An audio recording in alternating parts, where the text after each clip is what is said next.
नमस्कार, आप देख रहे हैं आवाज इंडिया, देश की भरोसेमंद आवाज। मैं हूं पिंकी।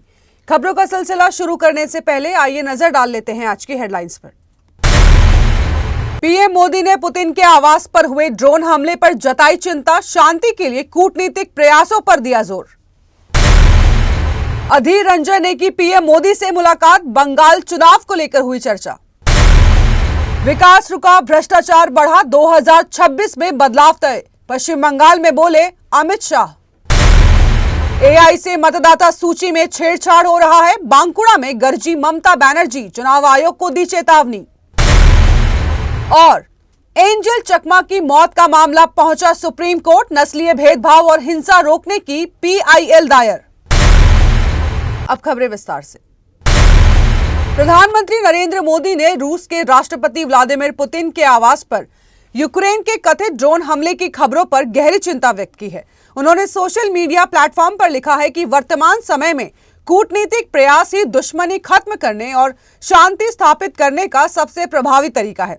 पीएम मोदी ने सभी संबंधित पक्षों से अपील की है कि वे इन प्रयासों को कमजोर करने वाले किसी भी कदम से बचें और शांति प्रक्रिया पर ध्यान केंद्रित रखें।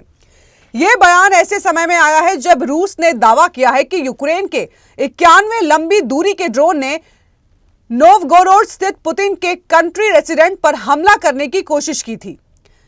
रूसी विदेश मंत्री सरगेई लावरोव ने बताया है कि ड्रोन को मार गिराया गया है और कोई नुकसान नहीं हुआ है, लेकिन रूस को सही समय पर जवाब देने का अधिकार है। उन्होंने इन हमलों को कीव और उनके सहयोगियों द्वारा शांति वार्ता को प्रभावित करने की कोशिश बताया। लावरोव ने कहा है कि मॉस्को यूक्रेन के साथ शांति वार्ता पर अपनी स्थिति पर पुनर्विचार करेगा, लेकिन अमेरिकी राष्ट्रपति डोनाल्ड ट्रंप की टीम के साथ बातचीत जारी रखेगा।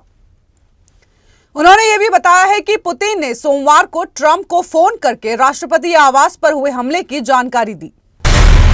कांग्रेस सांसद अधीर रंजन चौधरी ने नई दिल्ली में प्रधानमंत्री नरेंद्र मोदी से उनके आधिकारिक आवास पर मुलाकात की। यह बैठक ऐसे समय में हुई है जब पश्चिम बंगाल में अगले साल मार्च अप्रैल में विधानसभा चुनाव प्रस्तावित है। मीडिया रिपोर्ट्स के मुताबिक बातचीत के दौरान कई अहम राजनीतिक और सामाजिक मुद्दों पर चर्चा हुई। इसमें बंगाल में मतदाता सूची की विशेष गहन समीक्षा यानी कि एसआईआर को लेकर कांग्रेस की चिंताएं सामने रखी गई। चौधरी ने कहा है कि इस प्रक्रिया से आम मतदाताओं में असमंजस और डर का माहौल बन सकता है। उन्होंने प्रधानमंत्री का ध्यान बंगाल की संवेदनशील सामाजिक परिस्थितियों की ओर भी दिलाया। बैठक को चुनावी माहौल से पहले महत्वपूर्ण माना जा रहा है। दोनों नेताओं के बीच संवाद को राजनीतिक दृष्टि से अहम बताया जा रहा है और साथ ही मुलाकात के दौरान अधीर रंजन चौधरी ने भाजपा शासित राज्यों में बंगाली भाषी लोगों पर हो रहे कथित हमलों का मुद्दा भी उठाया। उन्होंने कहा है कि कई जगहों पर सिर्फ बंगाली भाषा बोलने के कारण लोगों को बांग्लादेशी घुसपैठिया समझ लिया जाता है। बैठक के बाद चौधरी ने प्रधानमंत्री को एक पत्र लिखकर इस चिंता को विस्तार से रखा। उन्होंने कहा कि पश्चिम बंगाल के सीमावर्ती इलाकों में पहले से ही डर और तनाव का माहौल है। चौधरी ने ओडिशा के संबलपुर में एक बंगाली मजदूर की हत्या और मुंबई में प्रवासी मजदूरों की गिरफ्तारी का भी जिक्र किया। उन्होंने प्रधानमंत्री से सभी राज्य सरकारों को संवेदनशील बनाने की अपील की है। उनका कहना था कि ऐसे मामलों से समाज की एकता को नुकसान पहुंचता है। और मुलाकात करने की वजह यह है कि हमारे बंगाल के प्रवासी मजदूरों सारे हिंदुस्तान में फैले हुए हैं और हिंदुस्तान के बहुत सारे सूबे हैं जहां उन लोगों पे काफी अत्याचार हो रहे हैं, अमानविक तरीके से उनसे बर्ताव किया जा रहे हैं। और यही नहीं, अब ओडिशा में कुछ दिन पहले हमारे डिस्ट्रिक्ट मुर्शिदाबाद की एक प्रवासी मजदूर जुएल शेख, उनको पीट पीट कर मौत की घाट उतारे गए हैं और वो भी उड़ीसा की संबलपुर डिस्ट्रिक्ट में। तो मैंने पत्र लिखकर और सारे ये जो घटना घट रही है बंगाल के प्रवासी मजदूरों के साथ, इन सारे ब्यौरा उनको सौंपे हैं और कहा कि बीजेपी रूल स्टेट में, आप ये पढ़ लीजिएगा, बीजेपी रूल स्टेट में ये प्रवासी मजदूरों को इस तरह की बेरहमी से अत्याचार किए जा रहे हैं। आप इसको रोकथाम करने के लिए कुछ कीजिए, क्योंकि आप देश के प्रधानमंत्री हैं। सर, लेकिन बड़ी बात यह है सर कि आपको प्रधानमंत्री से तक की बात पहुंचाने की जरूरत क्यों पड़ी? कई सूबे के मुख्यमंत्री हैं, उनसे आप लोग पूछ सकते थे। देखिए, सूबे की मुख्यमंत्री तो मतलब सूबे में ही ये बात उठाते हैं, बाहर में कुछ कहीं करते नहीं, ये पता नहीं। क्योंकि कुछ दिन पहले सदन भी चल रहे थे, आप देखे होंगे, लगभग एक महीना तक सदन भी चले थे। उस समय भी ये प्रवासी मजदूरों के बारे में ज्यादा कुछ तो नहीं बोला गया। मैं प्रवासी मजदूरों के बारे में कहा, मैंने इसके साथ साथ जो मथुआ संप्रदाय के लोग हैं बंगाल में, जिसको डर है कि एसआईआर के चलते उसके नाम निकाला जाएगा, हटाया जाएगा, उनके बारे में भी प्रधानमंत्री जी का ध्यान आकर्षण किया। मैंने कहा कि सारे ये बांग्लादेश से डर के मारे भाग के आ गए थे ये हमारे देश में। हो सकता किसी के पास सही सलामत सारे दस्तावेज ना हुआ होंगे, लेकिन इसके ऊपर थोड़ा रहमी से विचार करना चाहिए। ये लोग डरे हुए हैं, शंका में फंसे हुए हैं, क्योंकि इनके नाम एसआईआर सूची से निकाले जा रहे हैं। इसमें ये लोग बड़े शंकित है, बड़े चिंतित है, बड़े ये लोग घबराए हुए हैं। केंद्रीय गृह मंत्री अमित शाह पश्चिम बंगाल दौरे के दूसरे दिन कोलकाता में प्रेस कॉन्फ्रेंस की। इस दौरान वे ममता बनर्जी सरकार पर जमकर बरसे। उन्होंने कहा कि अप्रैल 2026 तक उसका समय बंगाल के लिए बेहद अहम है, क्योंकि इस दौरान विधानसभा चुनाव होंगे। अमित शाह ने दावा किया है कि टीएमसी के 15 साल के शासन में राज्य घुसपैठ, डर और भ्रष्टाचार का गढ़ बन गया है। कुशासन के कारण आम नागरिकों में असुरक्षा और चिंता का माहौल है। राज्य सरकार जनता की समस्याओं पर ध्यान देने में पूरी तरह विफल रही है। उन्होंने कहा है कि ममता सरकार में कानून व्यवस्था की स्थिति लगातार खराब हुई है। इसके साथ ही उन्होंने कहा कि भ्रष्टाचार के कारण पश्चिम बंगाल में विकास पूरी तरह रुक गया है। मोदी सरकार की कल्याणकारी योजनाएं टोल सिंडिकेट और भ्रष्ट तंत्र की भेंट चढ़ गई है।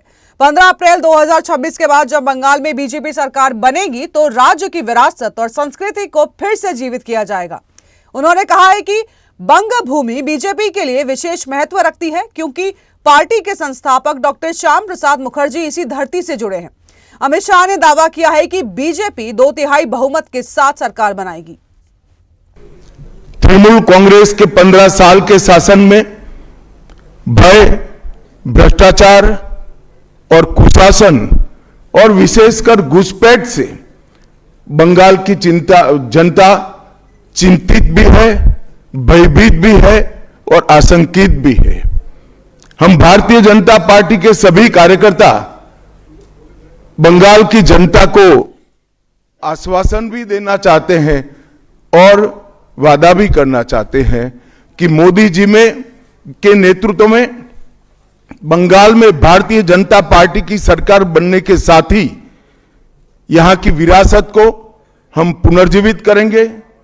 विकास की गंगा फिर से बड़ी तेज गति से बहेगी और गरीब कल्याण, जो बंगाल का आज बहुत महत्वपूर्ण मुद्दा बना है, देश भर में जहां जहां एनडीए सरकारें हैं, भाजपा सरकारें हैं, हमने गरीब कल्याण को प्राथमिकता दी है। यहां पर भी गरीब कल्याण को प्राथमिकता दी जाएगी। पश्चिम बंगाल की मुख्यमंत्री ममता बनर्जी ने एसआईआर प्रक्रिया को लेकर केंद्र और चुनाव आयोग पर गंभीर आरोप लगाए हैं। बांकुंडा में आयोजित जनसभा को संबोधित करते हुए उन्होंने कहा कि एसआईआर के नाम पर आम लोगों को प्रताड़ित किया जा रहा है। ममता बनर्जी ने दावा किया है कि पश्चिम बंगाल में एसआईआर प्रक्रिया के चलते करीब 60 लोगों की मौत हो चुकी है। आरोप लगाया गया है कि चुनाव से पहले बड़े बड़े वादे किए जाते हैं, लेकिन हकीकत में बंगाली बोलने वालों को दूसरे राज्यों में निशाना बनाया जा रहा है। सीएम ने कहा है कि सिर्फ भाषा के आधार पर लोगों के साथ मारपीट और उत्पीड़न हो रहा है। उन्होंने यहां तक कहा है कि रैली के दौरान ममता बनर्जी ने एसआईआर को एक बड़ा घोटाला करार दिया और दावा किया है कि इसमें एआई तकनीक का इस्तेमाल किया जा रहा है। यह प्रक्रिया पारदर्शी नहीं है और इसके जरिए वैध मतदाताओं के नाम हटाने की साजिश रची जा रही है। टीएमसी प्रमुख ने दो टूक कहा कि भाजपा को पश्चिम बंगाल की सत्ता में आने नहीं दिया जाएगा।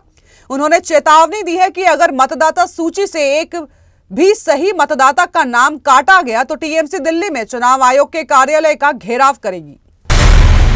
वक्त हो चला है एक छोटे से ब्रेक का।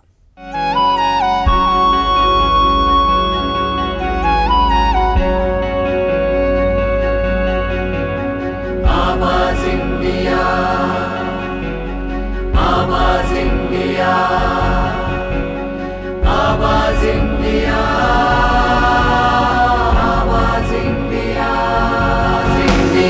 आवाज इंडिया, आवाज इंडिया,